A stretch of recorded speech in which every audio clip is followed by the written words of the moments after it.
Hello everyone, मैं हूं आपका दोस्त समीर और आज हम सीखने वाले हैं 48 लॉ पावर में से फर्स्ट लॉ। जो फर्स्ट लॉ है वो है नेवर आउटशाइन द मास्टर। अपने मालिक, गुरु, बॉस या आपसे अधिक शक्तिशाली व्यक्ति से कभी ज़्यादा मत चमको। उसे हमेशा यह महसूस होने दो कि वह आपसे अधिक महत्वपूर्ण, अधिक बुद्धिमान और अधिक प्रभावशाली है।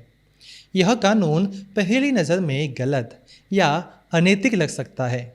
लोग सोचते हैं कि अगर मैं सबसे अच्छा हूँ तो मुझे अपनी प्रतिभा दिखानी चाहिए, लेकिन रॉबर्ट ग्रीन कहते हैं कि दुनिया केवल टैलेंट से नहीं बल्कि इंसानी मनोविज्ञान यानी कि ह्यूमन साइकोलॉजी से चलती है। इंसान का सबसे बड़ा कमजोर बिंदु ईगो होता है। हर इंसान के अंदर एक ईगो होती है और यही ईगो उसे महसूस कराती है कि वह खास है, महत्वपूर्ण है और सम्मान का हकदार है। जब कोई व्यक्ति आपसे अधिक शक्ति रखता है, जैसे बॉस, लीडर, मेंटर या प्रभावशाली व्यक्ति, तो उसे अपनी पोजीशन सुरक्षित चाहिए। अगर उसे यह महसूस हो जाए कि आप उससे ज़्यादा बुद्धिमान, ज़्यादा लोकप्रिय या ज़्यादा सक्षम दिख रहे हैं, तो उसे अंदर एक डर पैदा होता है। अगर यह व्यक्ति आगे बढ़ गया तो मेरी जगह क्या होगी? यही से पावर गेम शुरू होता है। लोग आपकी सफलता से नहीं, तुलना से परेशान होते हैं। मान लीजिए 2 कर्मचारी हैं। पहला कर्मचारी बहुत अच्छा काम करता है, लेकिन अपने बॉस को हमेशा सम्मान देता है। दूसरा कर्मचारी हर मीटिंग में बॉस की गलती निकालता है, खुद को सबसे स्मार्ट साबित करता है और सबके सामने अपनी तारीफ करवाता है।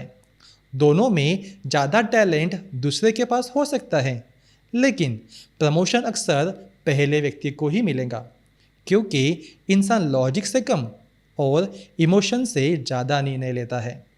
रॉबर्ट ग्रीन यह नहीं कहते कि अपनी क्षमता छिपाओ, वे कहते हैं अपनी क्षमता इस तरह दिखाओ कि सामने वाले की ईगो घायल न हो।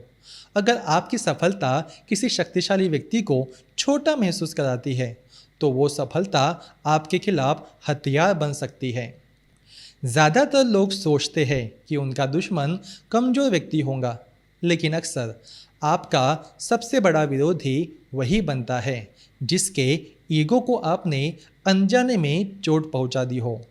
कई बार आपने कुछ गलत नहीं किया होता, आप सिर्फ बेहतर प्रदर्शन कर रहे होते हैं, लेकिन सामने वाले को लगता है कि उसकी इज्जत कम हो रही है।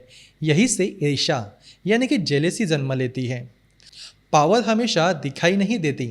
कई लोग सोचते हैं कि पावर का मतलब पैसा या पद है, लेकिन असली पावर है दूसरों की भावनाओं को समझना और उन्हें अपने खिलाफ न होने देना। अगर आप हर जगह अपनी बुद्धिमानी साबित करने लगेंगे, तो लोग आपकी तारीफ कम और आपकी गलतियों का इंतज़ार ज़्यादा करेंगे। इस लॉ का मतलब चापलूसी करना नहीं है। इसका मतलब है सामने वाले के आत्मसम्मान का सम्मान करना, सही समय पर अपनी प्रतिभा दिखाना, अनावश्यक रूप से किसी को छोटा महसूस न कराना और जीतना, लेकिन ऐसा कि सामने वाला खुद को हारा हुआ महसूस ना करे। ये कहाँ कहाँ लागू होता है? ये लागू होता है नौकरी में, बिजनेस पार्टनरशिप में, राजनीति में, परिवार में, गुरु शिष्य संबंध में, बड़े क्लाइंट्स के साथ और प्रभावशाली लोगों के साथ। जहाँ भी पावर का अंतर है, वहाँ यह कानून दिखाई देता है। इस लॉ की सबसे बड़ी सीख यही है कि दुनिया में सिर्फ सबसे प्रभावशाली व्यक्ति ही आगे नहीं बढ़ता। अक्सर वह व्यक्ति आगे बढ़ता है जिसे यह समझ होती है कि कब बोलना है, कितना बोलना है और किसके सामने अपनी चमक दिखानी है। पावर का खेल केवल जीतने का नहीं, बल्कि दूसरों को अपने साथ लेकर जीतने का खेल है। हमेशा ये बात आप याद रखिए, प्रतिभा आपको अवसर दिला सकती है, लेकिन लोगों की ईगो को समझने की कला आपको लंबे समय तक शक्ति और सफलता दिलाती है।